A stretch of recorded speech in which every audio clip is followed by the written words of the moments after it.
Welcome to a new Daily Top AskReddit video. Today's topic: people who have been in a sexless marriage but cannot divorce, how do you cope? I thought I couldn't divorce, turns out I could.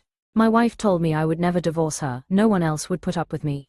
She is now my ex-wife, and I now have a gorgeous new wife and have been more than happily married for over 10 years. Jokes on that old one. The issues are deeper than just sexless. A lot of times I go to sleep hoping that I don't wake up. Being lonely isn't as bad as staying with someone who makes you feel alone. She says I don't tell her what I'm thinking, then I do, then she says the exact thing that makes me feel the smallest possible.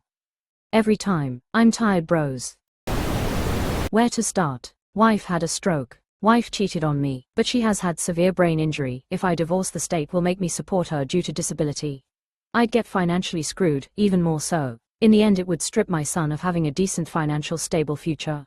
I'll go through hell for him. You're a good dad, y'all don't check his profile. I'm chronically ill and have had most of my reproductive system removed.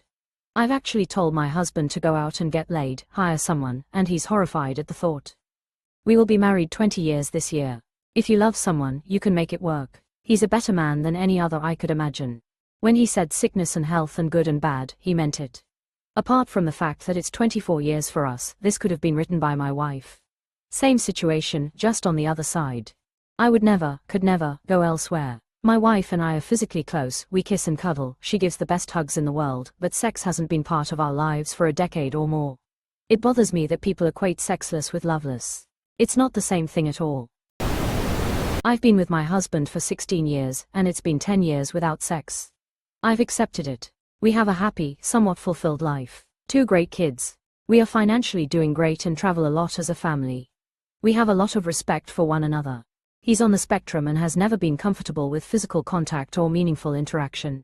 I have supportive friends, hobbies that keep me busy, and I work full-time. I adore his family and he's genuinely a really funny guy when it's just us, he's just awkward around others. But yeah, I do get lonely sometimes. A hug would be nice every now and then. Edit, thank you for all the comments, support and genuine questions. Everyone's been really respectful. Only my closest friends and female family members are aware of what our marriage is like. Firstly, no, I've never considered seeking intimacy elsewhere, or opening the marriage. Kudos to anyone who does, but I'm far too uncomfortable with the idea, and a little too old-fashioned for that.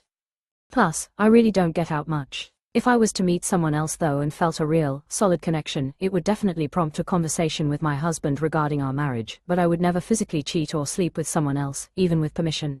Secondly, I honestly don't miss sex.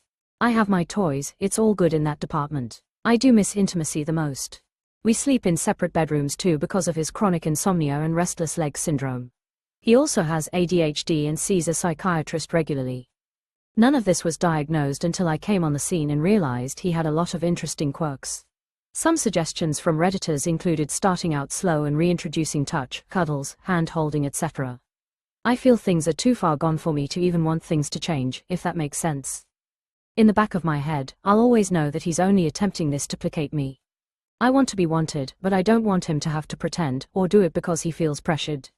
I think that ship has sailed for good. Lastly, I want people to know that I am, for the most part, happy. I reflect on things sometimes, but it's always a fleeting, almost winsome thought. What if? No one would suspect my circumstances by looking at me. I'm a super bubbly, smiley person. I'm friendly, very laid back, and I have a dark and totally inappropriate sense of humor. I'm 45, university educated, and a massive TV and movie nerd. I make a really good income, more than hubby, but not by much, and we're comfortable. My kids are awesome human beings. I have a lot to be thankful for. I just don't get laid these days. P.S. Thank you to all the kind dudes in my inbox offering dick pics. I've had more offers of dick in the last hour than in the last 10 years, ha. You can keep them though. I'm good, I feel for you. Your username hits hard. If you can afford it, try therapy. Being understood goes a long way. Thank you, smiley face. I've been to therapy on and off for a long while.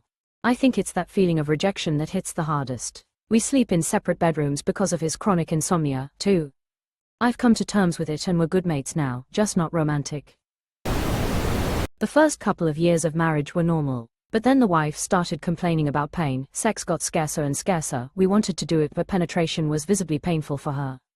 A few years and many visits to the gynecologist, her doctor finally identified a uterus problem that could turn into cancer. Basically, she had the uterus of a 70-year-old woman, and a hysterectomy had to be performed. After she recovered, the pain was gone, but now it was a me problem. The abstinence and the pain penetration caused her had an unforeseen side effect on me, and I developed a somewhat psychological ED. The equipment is fine but fails miserably, even with chemical help, with her. We are working on it, somewhat, but it's been almost a year.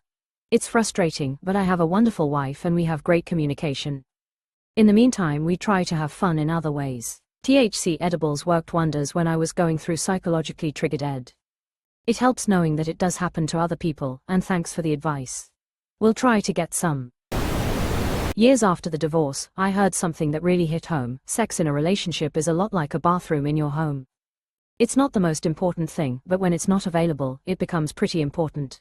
Sex is 10% of a good marriage, and 90% of a bad one. Abraham Lincoln. Michael Scott. I was in a sexless relationship for 7 years.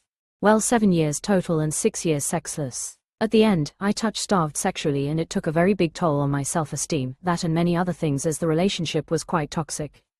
But I learned one thing from this relationship, and it's that sex and sexual connection with my partner is very important to me. Very, very important. Looking at some replies and then looking at the worst ones' profiles, you all know why. You're fucking weird. No kidding, I saw hot white Jesus complaining about craving sex so bad and wanting his life back. Then I see his profile and posts of him with his tiny chode out. LMAO, this is why I just read the comment and keep scrolling. It's never worth it to go digging. I just checked a couple, god fuck, I want to wash my eyes. I'm weird and I have sex all the time, checkmate. Things have gotten better, but still lacking. I would masturbate. A lot. Twice a day. 3 times a day. It took me completely withdrawing from her to really drive home how much she'd kept our sex life at a zero. I stopped any sort of physical touch and actively avoided her. We sat down and had a long talk. It's gotten a little better.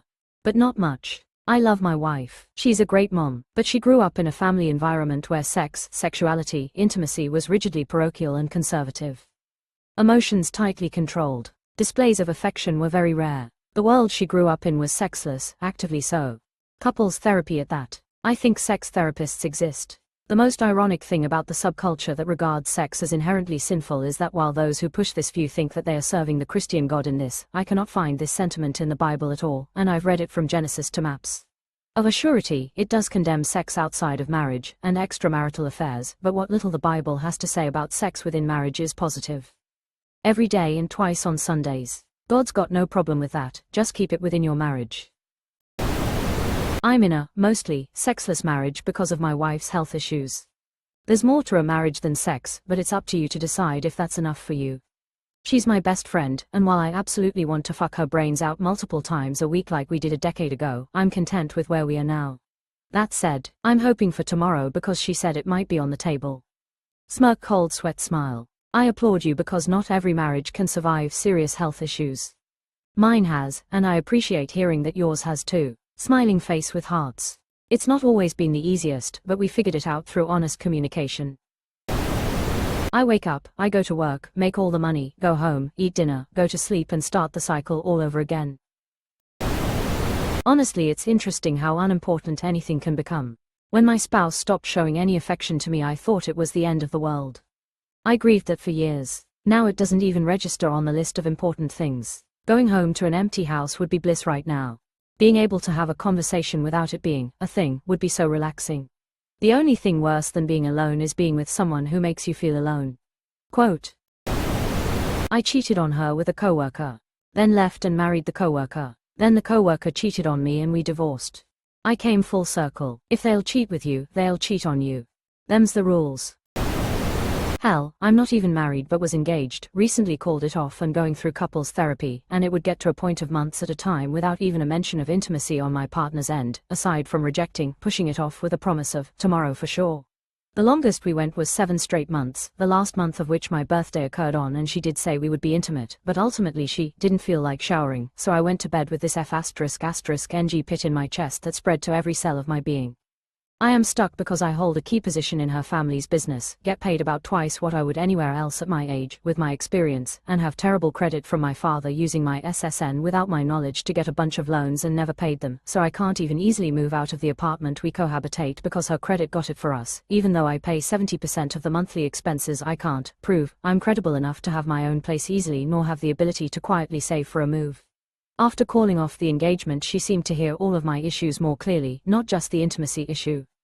The sad part is I put up with it for so long, put myself and my self-confidence on the line for so long and got nothing in return, begged and pleaded and opened myself up emotionally in ways I never felt comfortable doing, only to go unheard too many times that I decay if I think it's salvageable. Couples therapy is my last attempt at finding hope. If that fails, I will do what I must to move on as well as possible. Best of luck to you, all of us. And remember, we grow through what we go through. That is a horrible, tough situation to be in. I really feel for you.